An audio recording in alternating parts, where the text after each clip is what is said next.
দর্শক, এই মুহূর্তে গুরুত্বপূর্ণ খবর। গতকাল নওশাদ সিদ্দিকীর দল আইএসএফ একেবারে ভাঙড়ে আবারও জমিন শক্ত করছে। বলতেই পারেন আপনারা প্রশ্ন করতে পারেন কি জমি শক্ত করছে? ভাঙড়ে তো আইএসএফের জমি শক্ত রয়েছে না। দর্শক আরাবুল ইসলাম জেল থেকে বেরিয়েছে, অনেক দিন হয়ে গেছে, তাকে দল কোনো জায়গা দিচ্ছে না। আর এই সুযোগ নিয়ে ভাঙড়ে আরাবুল ইসলামের বাড়ির পাশে একেবারে বাড়ির নিকটে আইএসএফের বিধায়ক নওশাদ সিদ্দিকী পার্টি অফিস উদ্বোধন করলেন। তাতে করে দর্শক বলা যেতে পারে নওশাদ সিদ্দিকী যখন ভাঙড়ে ঢুকতে পারছিল না আর এখন ভাঙড়ে ঢুকতে পারছে, তার মানে দর্শক বলা যেতে পারে একেবারে তৃণমূল কংগ্রেসের কর্মী আর প্রাক্তন বিধায়ক আরাবুল ইসলামের বাড়ির পাশে আইএসএফের পার্টি অফিস। দর্শক ভাঙড়ে কিন্তু এবার খেলা জমে যাবে। আর সেখান থেকে ঠিক নওশাদ সিদ্দিকী সাহেব কী বার্তা দিয়েছেন, যে পার্টি অফিস উদ্বোধন করতে গিয়ে কী বার্তা দিয়েছেন, সেই বার্তা আপনাদেরকে ইনসাফ টিভির পর্দায় অবশ্যই আমরা দেখাবো। ভাঙড়ে সাংবাদিক প্রশ্ন করতে যে ভাঙড়ে বারেবার তৃণমূল কংগ্রেসের মধ্যে দ্বন্দ্ব হচ্ছে, গোষ্ঠী দ্বন্দ্ব। নওশাদ সিদ্দিকী একটাই কথা বলেছে যে লুটপাট করছে তৃণমূল কংগ্রেস এবং ভাগাভাগি নিয়ে ভাঙড়ে নাকি তৃণমূল কংগ্রেসের মধ্যে দ্বন্দ্ব হচ্ছে। আর একেবারে গতকাল যখন নওশাদ সিদ্দিকী সাহেব পার্টি অফিস উদ্বোধন করলেন ভাঙড়ে, আর সেখান থেকে কী হুঁশিয়ারি শাসককে দিয়েছেন চলুন সেটা জেনে নেওয়া যাক। আর অবশ্যই আপনারা চোখ রাখবেন ইনসাফ টিভিতে, আপনাদের কণ্ঠ। আর অবশ্যই কমেন্ট বক্সে কমেন্ট করতে ভুলবেন না। চলুন জেনে নিই নওশাদ সিদ্দিকী সাহেব গতকাল রাতে ভাঙড়ে পার্টি অফিস উদ্বোধন করতে গিয়ে কী বলেছেন। বিধানসভা ভোটের আগে তৃণমূলের হাতে মার খাচ্ছে, আর অপরদিকে আইএসএফ এর একেবারে দামি পার্টি অফিস উদ্বোধন হচ্ছে। কি বলবেন, এটা কি চমক? তৃণমূল তাদের নিজেদের মধ্যে মারামারি করছে কিসের জন্য? কে সিন্ডিকেটটাকে কন্ট্রোল করবে, কে তোলাবাজিটার পার্সেন্টেজটা কন্ট্রোল করবে, কাদের হাতে এই ক্ষমতাটা থাকবে, সেই জন্যই তো। আর আমরা আইএসএফ মানুষকে সমাজ ব্যবস্থায় সুষ্ঠু সমাজ ব্যবস্থা উপহার দেবে বলে রাজনীতির ময়দানে এসেছে। তৃণমূল আর আইএসএফ এর মধ্যে বিস্তর তফাৎ, ওটা ভুলাবেন না। ওরা আজকে মারামারি করছে, কালকে গলা মিলিয়ে নেবে, আবার আজকে গলা মিলাচ্ছে, কালকে মারামারি করবে, সবই অবৈধ লেনদেনের জন্য। তৃণমূলের কিছু নেতারা বলছে আইএসএফরা গাদ্দার না, গাদ্দার হচ্ছে আমাদের তৃণমূলের মধ্যে কিছু লোক আছে, তারাই হচ্ছে গাদ্দার। আইএসএফের সঙ্গে আমাদের কোনো ঝামেলা করার দরকার নেই। এত মিষ্টি সুর গাচ্ছে, আইএসএফ কি ভয় পাচ্ছে তৃণমূলরা? আইএসএফ এর লোকাল নেতার কথা ছেড়ে দেন, আইএসএফ এর ব্লকের নেতার কথা ছেড়ে দিন, আইএসএফ এর রাজ্য নেতৃত্বের কথা ছেড়ে দিন। তৃণমূলের প্রসঙ্গ যদি আসেন, তৃণমূলের সর্বোচ্চ যারা আছেন তারা আইএসএফ কে প্রথম থেকেই তো ভয় করছেন। আইএসএফ যে সমাজ ব্যবস্থা পরিবর্তনের কথা বলেছে না, এখানে তারা ভয় পেয়ে গেছে, কারণ তারা সমাজকে কুলুষিত করার চেষ্টা করছে, আর আমরা সমাজকে কুলস মুক্ত করার চেষ্টা করছি। সুতরাং সমাজকে দুর্নীতি মুক্ত করার চেষ্টা করছি। আইএসএফ কে স্বাভাবিকভাবে ভয় পাচ্ছে, তো আইএসএফ কে ছেড়ে দেয় এক করতে কবে আইএসএফ কে ধরে রেখেছিল ওরা, আর আইএসএফ কে ছাড়ছে, সেই নিয়ে আমরা কিছু ভাবি না। সকাল মোল্লা বলছে ভাঙড় থেকে আমাকে দায়িত্ব তুলে নেওয়া হয়, আমি ভাঙড় থেকে যাবো না কোনো নেতা নেত্রীর কথা শুনে। তাহলে কি ভাঙড়ে কি মধু আছে? সকাল মোল্লা ভাঙড় থেকে যেতে চাইছে না। ওয়েটল্যান্ড আছে, বিভিন্ন চাষযোগ্য জমিকে ধ্বংস করে দিচ্ছে, দিয়ে প্রমোটিং করছে, অবৈধ লেনদেন আছে, লেদার কমপ্লেক্সের একটা অংশ আছে, অবৈধ লেনদেন নিশ্চিতভাবে আছে। এই যে ভাঙড়ে গোষ্ঠীদ্বন্দ্ব, আপনারা কি বাড়তি সুবিধা পাচ্ছেন? দেখুন, এইসব এগুলো সে 2021 সাল থেকে একই কোশ্চেন হয়ে আসছে। এই গোষ্ঠীদ্বন্দ্বে আমার লাভ নেই, লস নেই, তবে আমি বিধায়ক হিসেবে আমার লস হবে, খারাপ লাগছে, ভাঙড়ের মানুষ আক্রান্ত হচ্ছে। পার্টি দিক থেকে যদি বলেন আমার লাভ নেই, লস নেই, এদের নিয়ে আমরা মাথা ঘামাই না। কারণ আজকে এরা ঝগড়া করছে, কালকে আবার কি হবে, এরা যদি আবার পার্সেন্টেজ নিজেদের মধ্যে অ্যাডজাস্ট করে নিতে পারে, আবার গলায় মিলে যাবে। তো এদের নিয়ে আমি করার জন্য ভাবি না। যে খয়রুল সাহেব আর আরাবুল সাহেবের মধ্যে এখন লড়াই চলছে, 2021 সালে যখন আমি প্রথম বিধায়ক হয়েছি, সেই খয়রুল সাহেব আরাবুল সাহেব কাঁধে কাঁধ মিলিয়ে আমার বিরোধিতা করেছিল। তখন হয়তো ভাগ বটরা ঠিকঠাক হচ্ছিল, এখন হয়তো ভাগ বটরা ঠিকঠাক হয় না, এখন আরাবুল সাহেব আর খয়রুল সাহেব আলাদা লবি হয়ে গিয়েছে। যে আরাবুল ইসলাম বলেছিল নওশাদ সাহেবকে সিক্স লাইন পার হতে দেবে না, সেই আরাবুল সাহেব একবার নিজের এলাকার বুথ লেভেল থেকে বাড়াতে গেলে ভয়ের আশঙ্কা। কি বলবেন? সেটাই বারবার বলছি, ক্ষমতা দম্ভ দেখানো উচিত নয়, ক্ষমতার অপব্যবহার করা উচিত নয়। আজকে যে ওপরে আছে সে কালকে নিচে থাকতেই পারে। তার জ্বলন্ত উদাহরণ আরাবুল সাহেব। আরাবুল সাহেবের ছেলে বলেছিল আমাকে নাকি কত দূর পর্যন্ত আসতে দেবে না, আমি তার বাড়ির কাছ থেকে ঘুরে আসছি। আর দুর্ভাগ্যের বিষয়, তার দলই তার বিরুদ্ধে এমন ষড়যন্ত্র করলো, তার মানে চলাচলের ক্ষেত্রে রেস্ট্রিকশন হয়ে গিয়েছে। এটা পুরনো বাঙালি ডায়লগ না যে ঘুটে পড়ে গোবর আছে, তেমন কি আরাবুলের হচ্ছে? কি বলবেন? নতুন করে আর বলতে লাগবে না। সোশ্যাল মিডিয়া একটা ভাইরাল হচ্ছে, সরকার গান্ধী সঞ্জয় কুমার তিনি একবার মন্তব্য করেছেন মুসলিম ভাষা দিন দিন ও বেটার স্বাধীনতা সংগ্রামের ইতিহাস জানা নাই, ও বেটা যদি স্বাধীনতা সংগ্রামের ইতিহাস জানতো তাহলে মাদ্রাসার গুরুত্ব বুঝতো। আমি আবারও বলছি, ও স্বাধীনতা সংগ্রামীদের ইতিহাস যদি পড়তো মাদ্রাসার গুরুত্ব বুঝতো। 1901-2 থেকে শুরু করে যে স্বাধীনতা সংগ্রাম চলেছিল তার আগে থেকে বলছি, রেশমি রুমালের ইতিহাসও বেটা জানে না। ওকে বলবো না, কে বলবে একবার পড়তে রেশমি রুমালের ইতিহাসটা কি।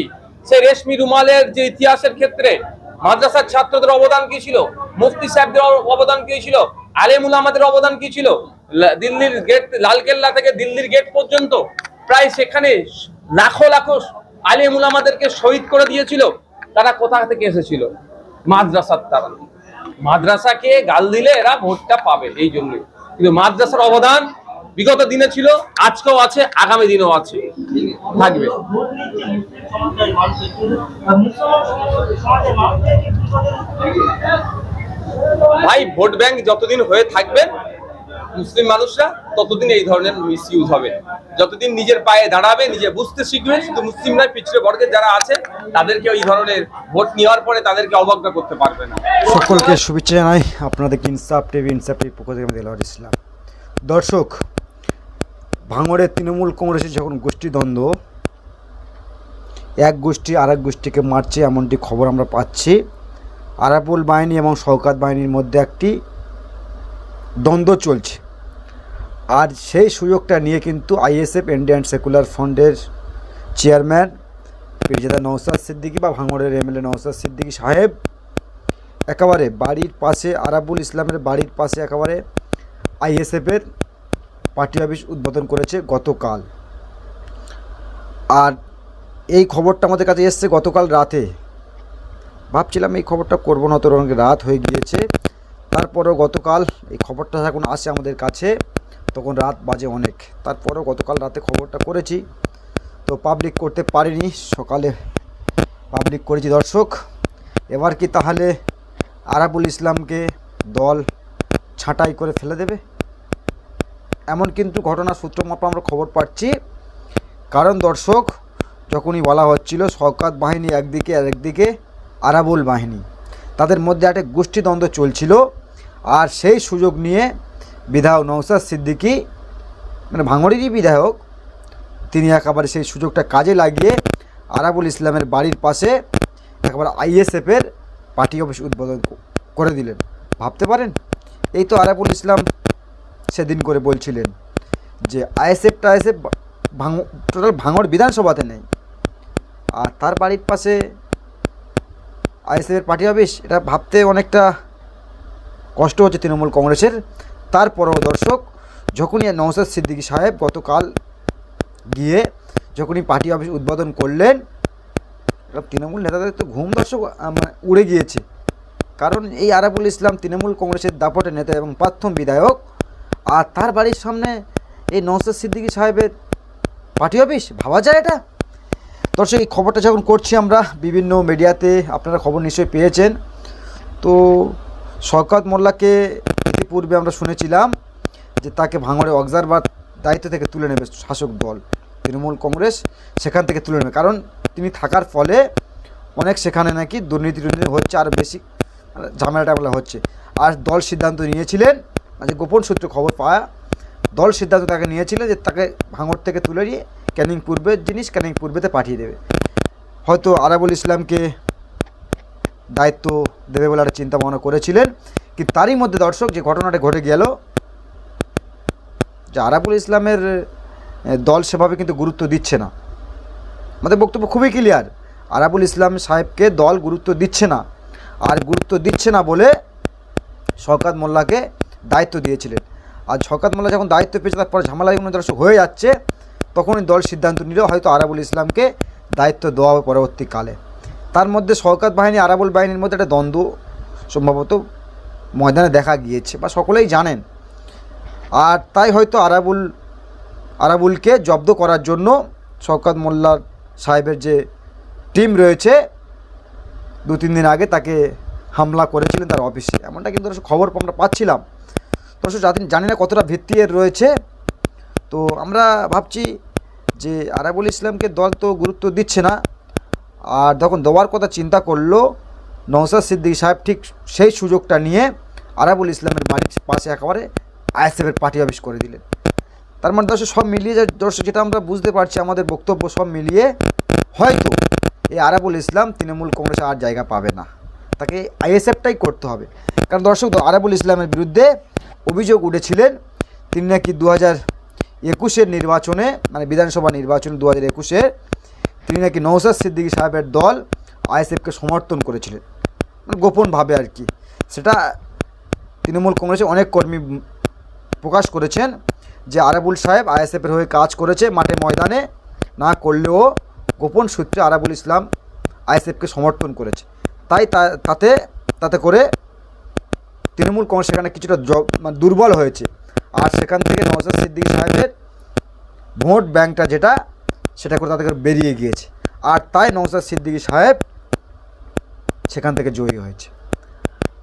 কারণ দর্শক যেটা বলা হচ্ছিল, আরাবুল ইসলামকে দল টিকিট দেয়নি, কিন্তু 2021-এ তাকে টিকিট দেয়নি বিধানসভা নির্বাচনে। আর টিকিট না দেওয়ার ফলে দর্শক সে একেবারে ওপেন শালীনা বিরোধিতা করে আইএসএফকে পিছন থেকে সমর্থন করেছিল, এমনটা অনেকে অভিযোগ করে। আর দল তাকে প্রায়শ্চিত্ত হিসাবে জেলে রেখেছিলেন, দলের ইন্ধনে তাকে জেলে রাখা হয়েছিল, কারণ আইএসএফকে সমর্থন করার কারণে। আর ঠিক যখন জেল থেকে বেরিয়েছে, বিধানসভা নির্বাচন তো হয়ে গেছে, লোকসভা নির্বাচন, পঞ্চায়েত নির্বাচন হয়ে গেছে, ঠিক আরাবুল ইসলাম 2026-এ বিধানসভা নির্বাচন, আর ইতিমধ্যে দল কিন্তু তাকে ঝেড়ে ফেলার চেষ্টা করছে। কারণ আরাবুল ইসলামকে যদি দলে রাখা যায় আর কারণবশত যদি তাকে টিকিটটা না দেওয়া হয়, তিনি কিন্তু আইএসএফকে মদত করবে। আমরা দর্শক আমরা বিশ্লেষণ করে যেটা বুঝতে পারছি দর্শক, আমাদের মন্তব্য, জানি না আপনাদের মন্তব্য কী রয়েছে। আমাদের মন্তব্য এটাই যে হয়তো আরাবুল ইসলামকে দল টিকিট দেবে না, তাই তাকে আগেভাগে ছেঁটে ফেলার চেষ্টা করছে। আর ছেঁটে ফেলার চেষ্টা করছে বলে আরাবুল ইসলাম এখনও পর্যন্ত কোনো মিডিয়ার সামনে বিবৃতি দেয়নি। কারণ দর্শক নৌকায় পা দিয়ে আরাবুল ইসলাম সাহেবরা হয়তো, দর্শক আমাদের এটা কিন্তু ব্যক্তিগত মতামত, হয়তো আরাবুল ইসলাম নৌকায় পা দিয়ে চলতে চাইছে, তাই শাসকের পক্ষ থেকে তাকে জব্দ করার পরিকল্পনা করা হচ্ছে, দীর্ঘদিন করা হয়েছে দর্শক, আর এখন তাই হয়তো করার চেষ্টা করছে শাসক। কারণ শাসক ভালো করে বুঝে গিয়েছে এই আরাবুল ইসলামকে যদি টিকিট না, বিধানসভায় নির্বাচনে 26-এর বিধানসভা নির্বাচন রয়েছে, সেখানে আরাবুল ইসলামকে যদি না টিকিট দেওয়া হয়, তাতে করে শাসকের কিন্তু বিপদ রয়েছে। আর শাসক আরাবুল ইসলামকে হয়তো টিকিট দেবে না, সেই পরিকল্পনা হয়তো শাসক করছে, তাই আগেভাগে আরাবুল ইসলামকে সরিয়ে দেওয়ার পরিকল্পনা করছে। আর এই সুযোগটা নওশাদ সিদ্দিকীরা তারা কিন্তু বেশ কাজে লেগেছে, লাগাবার চেষ্টা করেছে দর্শক। কারণ দর্শক আমরা আগে বলেছিলাম, এই যে 27 বছরের ফিকফিকে রোগা ফিকফিকে ছেলেটি, এর রাজনীতির কেরিয়ারের হয়তো বয়স খুবই কম, কিন্তু এই দেমাগটা খুবই ফাস্ট চলে। তাই তিনি আরাবুল ইসলামের বাড়ির নিকটে একদম সেখানে কিন্তু আইএসএফের কার্যালয় উদ্বোধন করলেন, মানে পার্টি অফিস উদ্বোধন করলেন। কারণ দর্শক যে খবর পাচ্ছিলাম, আরাবুল ইসলামের বাড়ির কাছে এখনও পর্যন্ত, আজ পর্যন্ত কোনো পার্টি অফিস ছিল না, কিন্তু গতকাল দর্শক যা দেখলাম আমরা, সেখানে কিন্তু আরাবুল ইসলামের বাড়ির একেবারে নিকটে ঠিক আইএসএফের পার্টি অফিস। তাতে করে দর্শক বলা যেতে পারে যে আরাবুল ইসলাম যদি গান অন্যদিকে গায়, অর্থাৎ শাসক যখন তাকে টিকিট দেবে না, বিধায়কের 21-এর নির্বাচনে যেমন দেয়নি, আর 26-এর নির্বাচনে যখন দেবে না, তখন তাতে করে শাসক দল তাকে ঝেড়ে ফেলার চেষ্টা করছে। আরাবুল ইসলাম যদি গান উল্টোর দিকে গায়, আবারও বলছি, যদি গান উল্টোর দিকে তিনি গান, সুর উল্টোর দিকে সুর মেলান, শাসকের আর জেতা হবে না, শাসক কোনো মতে ভাঙরটা আর পাচ্ছে না।